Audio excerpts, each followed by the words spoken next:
In how many year, time पूछा है, will simple interest on a sum of money be equals to the principal at the rate of 267 per annum.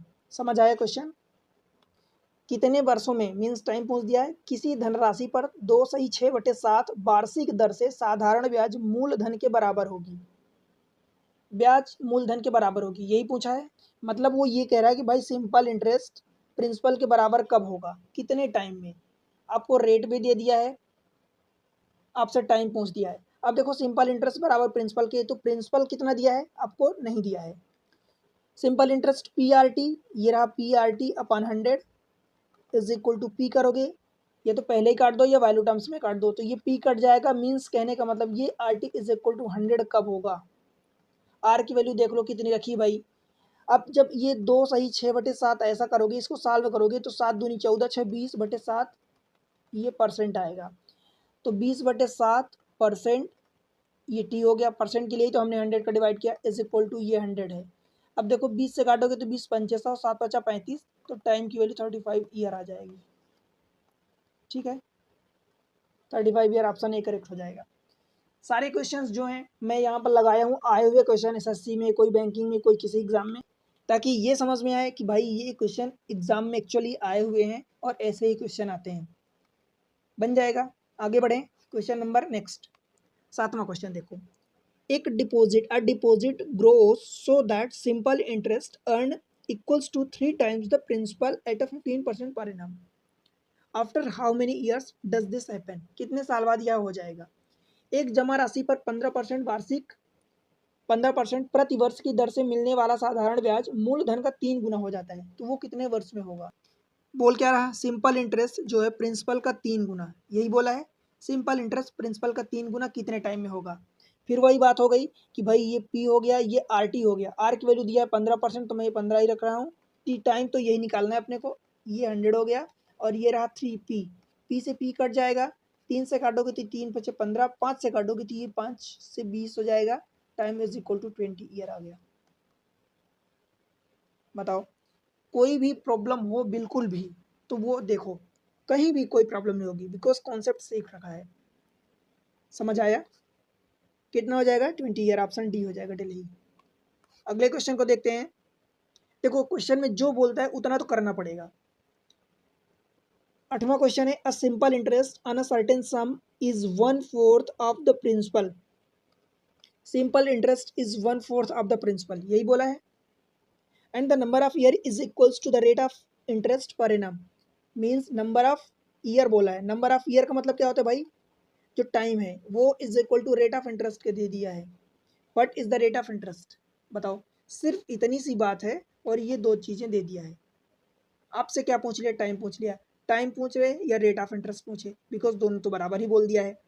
Simple interest होता है PRT/100। अब देखो यहाँ पर P तो है ही सही, ये 1/4 ऑफ P है। अब चाहे T की जगह R रख दो या R की जगह T रख दो, तो एक काम करते हैं, इसको T इक्वल कर देते हैं। सबसे पहले P काट दो और ये 4 से काटोगे तो ये 25। कहने का मतलब कि RT बराबर 25 है इस केस में, और R और T बराबर हैं। तो आपसे पूछा क्या है, रेट ऑफ इंटरेस्ट, यानी R की फॉर्म में लिख दो, तो ये R² बराबर 25, तो R की वैल्यू 5 आ जाएगी। अब रेट ऑफ इंटरेस्ट पूछा है इसलिए ये परसेंट में होगा। बोलो भाई, क्लियर है क्या? एक भी दिक्कत हो तो बताओ। 5, R की वैल्यू 5% हो जाएगी। क्या किया, कुछ भी नहीं किया, जितना ये दिया था उतना हमने कर लिया, बस ज़्यादा कुछ तो करना ही नहीं था। समझ आया ना? चलो, अब ये क्वेश्चन बहुत बड़ा सा लग रहा है देखने में, पढ़ने में, पर है कुछ भी नहीं। देखो, Rita invest a certain amount of money at a certain rate of simple interest per annum. भाई ये तो कोई जानकारी देने की ही बात नहीं थी, ठीक है, रीता इन्वेस्ट कर रही है। And the interest she gets is equal to 1/4 of the sum of the sum invested.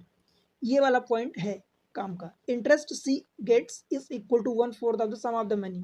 Means जो भी इंटरेस्ट वो अर्न कर रही है 1/4 ऑफ द मनी के हो गया, जो लगाया था प्रिंसिपल के। If the time period of the investment is equals to the percentage rate of interest per annum, time period is equal to percentage rate of interest, how many year did Rita happen, Rita invest। अब भाई बात तो बराबर होगी, जो हमने पिछला question किया सेम क्वेश्चन हो गया, बस उसमें आपसे रेट ऑफ इंटरेस्ट पूछ दिया था, इसमें टाइम पूछ दिया है। और जबकि दोनों को ये बराबर दे दिया है। अब ये क्वेश्चन इस सॉल्व करके आंसर कमेंट सेक्शन में बताओगे, ठीक है? ये आपके लिए होमवर्क है, बन जाएगा, करोगे? कमेंट सेक्शन में जरूर बताना। देखो आपके आंसर का मुझे इंतजार रहता है, बिकॉज जो चीज़ें मैं पढ़ा रहा हूँ, समझा रहा हूँ, जब मुझे उस पर बेस्ड क्वेश्चन पूछे गए हैं जो, वो आप आंसर दोगे तब तो मुझे समझ आएगा कि भाई हाँ समझ में आ रहा, फायदा हो भी रहा कि नहीं हो रहा, ठीक है? चलो एक और क्वेश्चन करते हैं।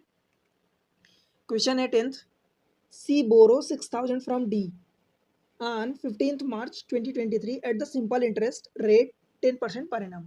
She ready to ready decided to repay the loan on 15th September 2023. How much total amounts must C return to D? C ने 15 मार्च 2023 को D से 10% वार्षिक ब्याज दर पर 6,000 रुपये उधार लिया। C ने 15 सितंबर 2023 को ऋण चुकाने का निर्णय लिया। C को D को कुल कितनी राशि लौटानी पड़ेगी? मतलब ये हुआ कि 6,000 रुपये जब सी ने लिया था डी से, और उस पर फिर 6 महीने बाद, अब देखो ये डेट इंपॉर्टेंट है, 15 मार्च 2023 से 15 सितंबर 2023, तो ये आधा साल हो रहा है, हाफ ईयर, ठीक है? आधे साल में वो कितना लौटाएगा? तो भाई आधे साल में 6 महीने की जो ब्याज होगी वो लौटाएगा ना, और ब्याज के साथ साथ प्रिंसिपल भी लौटाएगा। तो प्रिंसिपल ये था, इस पर ब्याज 6 महीने की या आधे साल की जितनी भी बनेगी सिंपल इंटरेस्ट, वो लौटाएगा उसको, ये टोटल अमाउंट्स होगा। तो बस या तो जैसा भी कैलकुलेट करना चाहो, ब्याज कैलकुलेट कर लो, उसमें 6,000 और मिला के फिर कर दो, ये 6,000 प्लस ब्याज बराबर अमाउंट्स, ये निकाल लो जिस भी तरीके से। तो अल्टीमेटली आपको ब्याज ही निकालना है, बिकॉज लौटाएगा तो भाई उसका प्रिंसिपल जितना लिया था वो भी लौटाएगा, एट द सेम टाइम ब्याज भी लौटाएगा।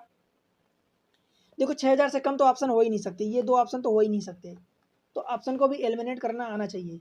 सिंपल इंटरेस्ट भाई आधे साल का पूछा है तो क्या होता है, पी प्रिंसिपल आपका 6,000 है, आर की वैल्यू कितनी दिया है 10%, और टाइम कितना दिया है आधा साल, डिवीजन में ये 100 है।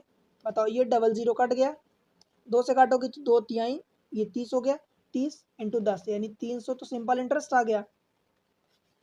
तो अब अमाउंट कितना लौटाएगा, 6,000 जो प्रिंसिपल था वो, और 300 ब्याज यानी 6,300, दैट इज 6,000 प्लस 300, ये आपका आंसर होगा।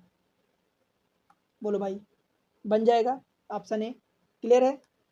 तो इस तरीके से आज का ये लेक्चर मैं यहीं पर क्लोज करता हूँ। एग्जाम ट्रिक्स पर ये सारी चीज़ें मिल रही हैं,